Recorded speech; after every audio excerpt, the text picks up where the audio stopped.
Hi friends, welcome to my channel. വെറും 3 ingredients വെച്ചിട്ടുണ്ടാക്കാൻ പറ്റിയ നല്ല സിമ്പിൾ ആയിട്ടുള്ളൊരു പാൽ ഉറപ്പിച്ചതിൻ്റെ റെസിപ്പിയുമായിട്ടാണ് ഞാനിന്ന് വന്നിരിക്കുന്നത്. അപ്പം നല്ല ടേസ്റ്റി ആയിട്ടുള്ള ഈ ഒരു റെസിപ്പി എങ്ങനെ ഉണ്ടാക്കുന്നത് നമുക്കൊന്ന് കണ്ടു നോക്കാം. എൻ്റെ വീഡിയോ നിങ്ങൾക്ക് ഇഷ്ടപ്പെട്ടതാണെങ്കിൽ എൻ്റെ ചാനൽ സബ്സ്ക്രൈബ് ചെയ്തിട്ട് ഒന്ന് സപ്പോർട്ട് ചെയ്യണേ. അപ്പോൾ ആദ്യം തന്നെ ഞാനിവിടെ 1 കപ്പ് പാല് ഒരു സോസ് പാനിലേക്ക് ഒഴിച്ചു കൊടുക്കുന്നുണ്ട്. നമുക്കിനി പാലൊന്ന് തിളപ്പിച്ചെടുക്കാനുണ്ട്. ഇനി നമുക്കിതിലേക്ക് മധുരത്തിന് വേണ്ടിയിട്ടുള്ള പഞ്ചസാര ചേർത്ത് കൊടുക്കാം. ഞാനിവിടെ 1/4 കപ്പ് പഞ്ചസാരയാണ് ചേർത്ത് കൊടുത്തിട്ടുള്ളത്. പിന്നെ ഇതിലേക്ക് ഞാൻ 2 ടേബിൾ സ്പൂൺ പാൽപ്പൊടി ചേർത്ത് കൊടുക്കുന്നുണ്ട്. നിങ്ങളിവിടെ ഫുൾ ഫാറ്റ് മിൽക്കാണ് യൂസ് ചെയ്യുന്നതെങ്കിൽ പാൽപ്പൊടി ചേർത്ത് കൊടുക്കേണ്ട ആവശ്യമില്ല.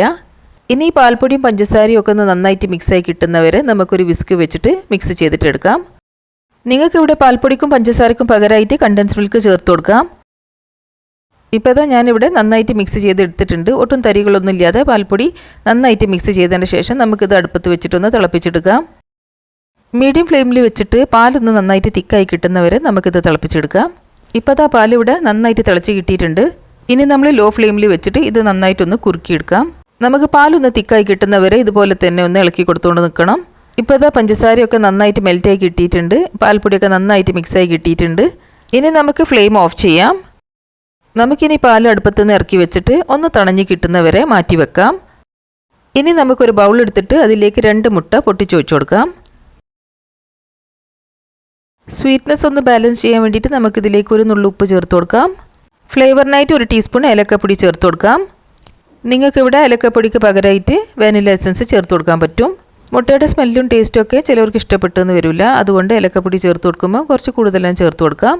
ഇനി നമുക്കൊരു സ്പൂൺ വെച്ചിട്ടോ വിസ്ക് വെച്ചിട്ടോ ഇതെല്ലാം നന്നായിട്ടൊന്ന് മിക്സ് ചെയ്തിട്ടെടുക്കാം. കൂടുതൽ നേരം മുട്ട വിസ്ക് ചെയ്തിട്ട് നല്ല ഫ്ലഫി ആക്കി എടുക്കേണ്ട ആവശ്യമൊന്നുമില്ല. ജസ്റ്റ് ഒന്ന് മിക്സായി കിട്ടിയാൽ മതി. കൂടുതൽ മെനക്കെടൊന്നും ഇല്ലാതെ വളരെ പെട്ടെന്ന് തന്നെ ഉണ്ടാക്കിയെടുക്കാൻ പറ്റിയ നല്ലൊരു റെസിപ്പിയാണ് കേട്ടോ ഇത്. ഇനി നമുക്ക് ഈ മുട്ടയുടെ മിക്സിലേക്ക് നേരത്തെ തണുപ്പിക്കാൻ വെച്ച പാലില്ല അത് ചേർത്ത് കൊടുക്കാം.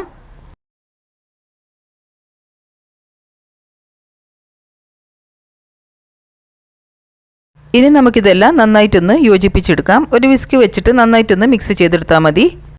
ഇപ്പം ഞാനിതോടെ നന്നായിട്ട് മിക്സ് ചെയ്തെടുത്തിട്ടുണ്ട്. ഇനി നമുക്കിതൊന്ന് വേവിച്ചെടുക്കാനുണ്ട്. നമ്മളിത് ആവിയിലാണ് വേവിച്ചെടുക്കുന്നത്. അപ്പോൾ അതിനായിട്ട് ഞാനിവിടെ ഒരു ബൗൾ എടുത്തിട്ടുണ്ട്.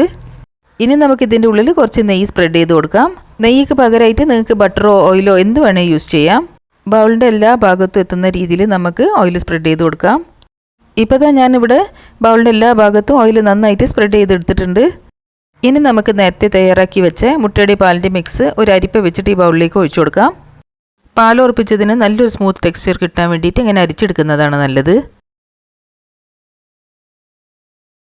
ഇപ്പോൾ ഇതാ നമുക്ക് ഇത്രയും പേസ്റ്റ് കിട്ടിയിട്ടുണ്ട്. അപ്പോൾ എന്താണെങ്കിലും നമുക്ക് അരിപ്പ വെച്ചിട്ട് അരിച്ചിട്ട് വേണം ഈ ഒരു മിക്സ് ബൗളിലേക്ക് ഒഴിച്ചു കൊടുക്കാൻ. ഇനി നമുക്ക് ഈ ബൗളൊന്ന് കവർ ചെയ്തിട്ടെടുക്കണം. ഞാനിവിടെ ഒരു ഫോയിൽ പേപ്പർ വെച്ചിട്ടാണ് കവർ ചെയ്തെടുക്കുന്നത്. ഫോയിൽ പേപ്പറിന് പകരമായിട്ട് നിങ്ങൾക്കൊരു മൂടി വെച്ചെടുത്താലും മതി. നമ്മളിത് ആവിയിൽ വേവിച്ചെടുക്കുമ്പോൾ ഇതിൻ്റെ അകത്ത് വെള്ളം ഉറ്റാതിരിക്കാൻ വേണ്ടിയിട്ടാണ് നമ്മളിതുപോലെ കവർ ചെയ്തിട്ടുള്ളത്. ഇനി ഇത് ആവിയിൽ വേവിച്ചെടുക്കാൻ വേണ്ടിയിട്ട് ഞാനിവിടെ ഒരു സ്റ്റീമറിൽ കുറച്ച് വെള്ളം ചൂടാക്കി എടുത്തിട്ടുണ്ട്. ഇനി നമുക്ക് ഈ ബൗൾ ഇതിലേക്ക് ഇറക്കി വെച്ച് കൊടുക്കാം.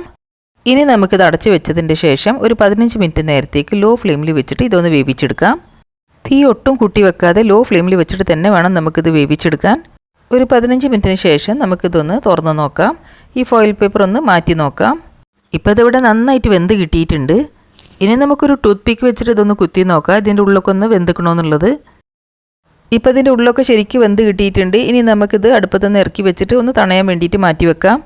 തണഞ്ഞ് കിട്ടിയതിൻ്റെ ശേഷം നമുക്കിത് ഫ്രിഡ്ജിലേക്ക് വെച്ചിട്ടൊന്ന് തണുപ്പിച്ചെടുക്കാം. എന്നാലും നമുക്കിത് നന്നായിട്ട് ഡീമോൾഡ് ചെയ്തെടുക്കാൻ പറ്റുള്ളൂ.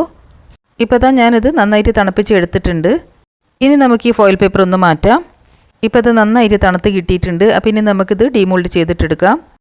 ഒരു സ്പാച്ചിൽ വെച്ചിട്ട് നമുക്ക് പതുക്കെ ഇതിൻ്റെ സൈഡ്സൊക്കെ ഒന്ന് അടത്തി കൊടുക്കാം. അപ്പോൾ ഇത്രയേ ഉള്ളൂ കേട്ടോ പണി. വളരെ എളുപ്പത്തിൽ തന്നെ നമുക്ക് ഉണ്ടാക്കിയെടുക്കാൻ പറ്റിയ നല്ലൊരു ഡെസേർട്ട് റെസിപ്പിയാണിത്. ഇതൊട്ടും മുറിഞ്ഞു പോകാത്ത രീതിയിൽ വേണം നമുക്കിതിൻ്റെ സൈഡൊക്കെ ഒന്ന് അടത്തിയെടുക്കാൻ.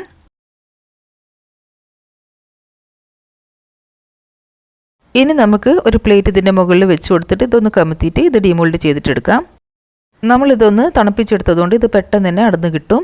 ചൂടോടെ തന്നെ നമ്മളിത് ഡീമോൾഡ് ചെയ്തെടുക്കുകയാണെങ്കിൽ ഇത് മുറിഞ്ഞു പോകാൻ ചാൻസ് ഉണ്ട്. ഇപ്പോൾ ഇതാ നമ്മുടെ പാലുറപ്പിച്ചത് ഇവിടെ നല്ല പെർഫെക്റ്റ് ആയിട്ട് തന്നെ കിട്ടിയിട്ടുണ്ട്. ഇപ്പോൾ ഇതിൻ്റെ ബൗളിൻ്റെ അകത്തൊക്കെ കണ്ടില്ലേ, അധികം ഒന്നും പറ്റി പിടിച്ചിട്ടില്ല. ഇനി നമുക്ക് ഒരു ഭംഗിക്ക് വേണ്ടിയിട്ട് ഇതിൻ്റെ മുകളിൽ ഇതുപോലെ ചെറീസൊക്കെ വെച്ച് കൊടുക്കാം. ചെറീസ് മാത്രമല്ല നിങ്ങൾക്ക് ഇഷ്ടമുള്ള നട്ട്സൊക്കെ വെച്ച് കൊടുക്കാം കേട്ടോ. അപ്പോൾ അതാ ഇവിടെ നല്ല സൂപ്പർ ടേസ്റ്റി ആയിട്ടുള്ള പാലുറപ്പിച്ചത് തയ്യാറായിട്ടുണ്ട്. ഇത് നല്ല സോഫ്റ്റ് ആയിട്ടുള്ള സിൽക്കി ആയിട്ടുള്ള ഒരു അടിപൊളി ഡെസേർട്ടിൻ്റെ റെസിപ്പിയാണ് കേട്ടോ. ഇനി നമുക്കിതൊന്ന് മുറിച്ചിട്ടെടുക്കാം. ഇപ്പോൾ ഇത് മുറിക്കുമ്പോൾ തന്നെ നിങ്ങൾക്ക് മനസ്സിലാവും ഇത് എത്രമാത്രം സോഫ്റ്റ് ആൻഡ് സിൽക്കി ആണെന്ന്. നമുക്കിനി ഇത് കട്ട് ചെയ്തിട്ട് സെർവിങ് പ്ലേറ്റിലേക്ക് വെച്ച് കൊടുക്കാം. ഇതിലിപ്പോൾ നമ്മൾ ഏലക്കപ്പൊടിയൊക്കെ നന്നായിട്ട് ചേർത്തതുകൊണ്ട് മുട്ടയുടെ ഫ്ലേവർ ഒന്നും അങ്ങനെ ഉണ്ടാവില്ല. അപ്പോൾ വെറും 3 ഇൻഗ്രീഡിയൻസ് വെച്ചിട്ട് വളരെ കുറഞ്ഞ സമയത്തിൽ തയ്യാറാക്കാൻ പറ്റിയ ഈ ഒരു ഡെസേർട്ടിൻ്റെ റെസിപ്പി നിങ്ങൾ എല്ലാവരും ഒന്ന് ട്രൈ ചെയ്ത് നോക്കണേ. നിങ്ങൾക്ക് എല്ലാവർക്കും ഇത് തീർച്ചയായിട്ടും ഇഷ്ടപ്പെടും. എൻ്റെ ഈ വീഡിയോ നിങ്ങൾക്ക് ഇഷ്ടപ്പെട്ടതാണെങ്കിൽ ലൈക്ക് ചെയ്യാനും ഫ്രണ്ട്സ് ആൻഡ് ഫാമിലിയോട് കൂടെ ഷെയർ ചെയ്യാനും മറക്കരുത്.